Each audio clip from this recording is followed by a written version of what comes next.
let's talk about spiritual leaders. Some of them are genuine guides who hand you tools to make life lighter. Others, they're just repackaging ego and selling it back to you with a bow. And some, well, they do a little bit of both. So today, we're going to put the 4 biggest names under the lens and see where they actually help and where they're actually feeding the machine. No apology.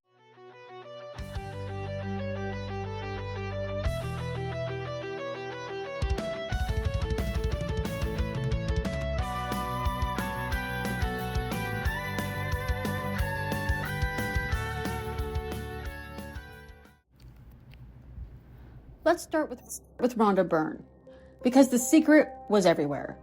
At one point, I even fell for it.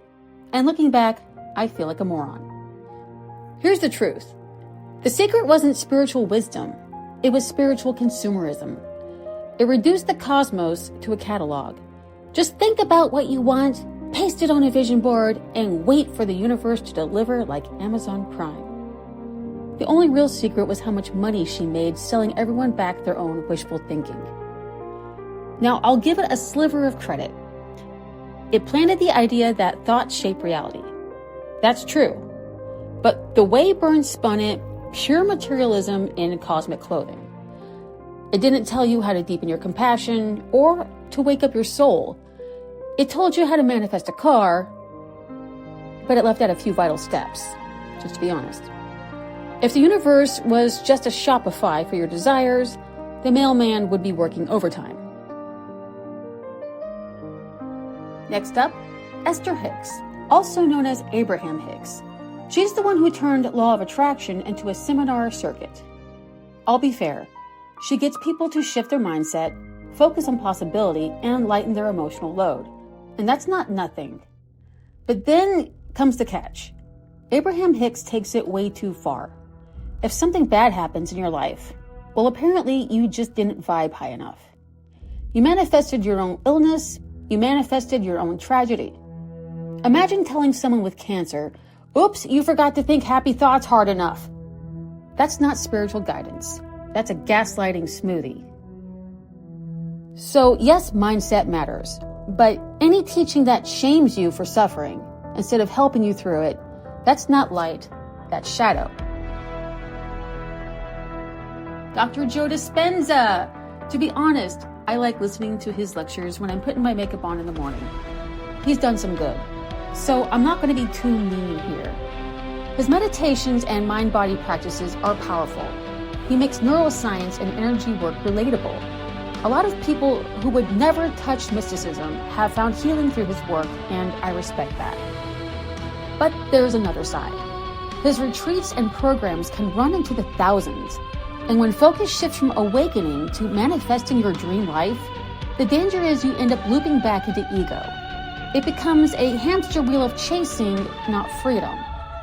I hate to say it, but his events look more like Coachella for spiritual noobs with credit cards than a place for spiritual growth.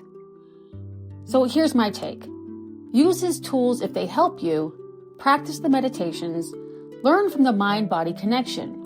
He really has a way of explaining it so it can click with anybody. But don't buy the BS that your awakening has to come with receipt. Spiritual growth isn't something you purchase. It's something you live. And now, Deepak Chopra, probably one of the most famous names in modern spirituality. I'll give him this. Chopra helped bring meditation, Ayurveda, and the mind-body connection into mainstream Western awareness, and at a time it was still considered hippy-dippy. He opened doors. He gave people language for energy, vibration, and consciousness that felt credible.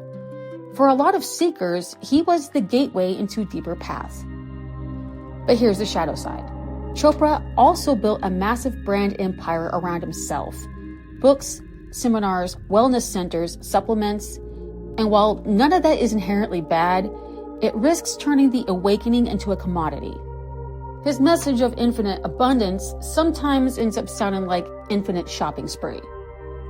And the biggest trap, he often speaks in quantum word salad so vague, I'm telling you, actual physicists roll their eyes, that you could read anything from them.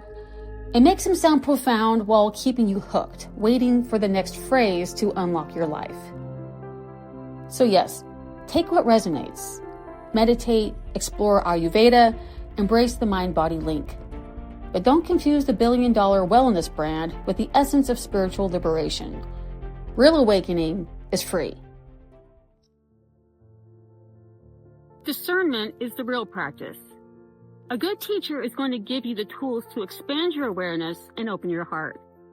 A shadow teacher is going to have you focus on cars, houses, and status while calling it spirituality. Also be wary of those that claim that by joining their Patreon, you are energetically connected to some special frequency with them. Oh, really? Did you map the quantum mechanics of that by yourself, Florida boy? He knows who he is. So if someone is putting themselves in a spiritual mentor type role and you're feeling dependent on their guidance, that is not a spiritual guide. That is a spiritual clown. So keep your eyes open, Cosmic Fam. Not every guide is truly guiding you. See you guys. Hey, Cosmic Fam. Oopsie, I forgot to record the outro outside, and now it's dark, so we're doing this here because I'm not working on this tomorrow. I just want to say, in case there was any ideas, I am trying to be a spiritual leader or a guru. No, just trying to help pull you guys out of the mud, peel back some of those veils that might be too heavy for you guys to lift or too hidden for you guys to see. Just kind of think of me as your third eye sidekick until yours are seeing clearer. And that's all I got. Thanks for joining me in, joining with me. It's late. You know what? See you guys.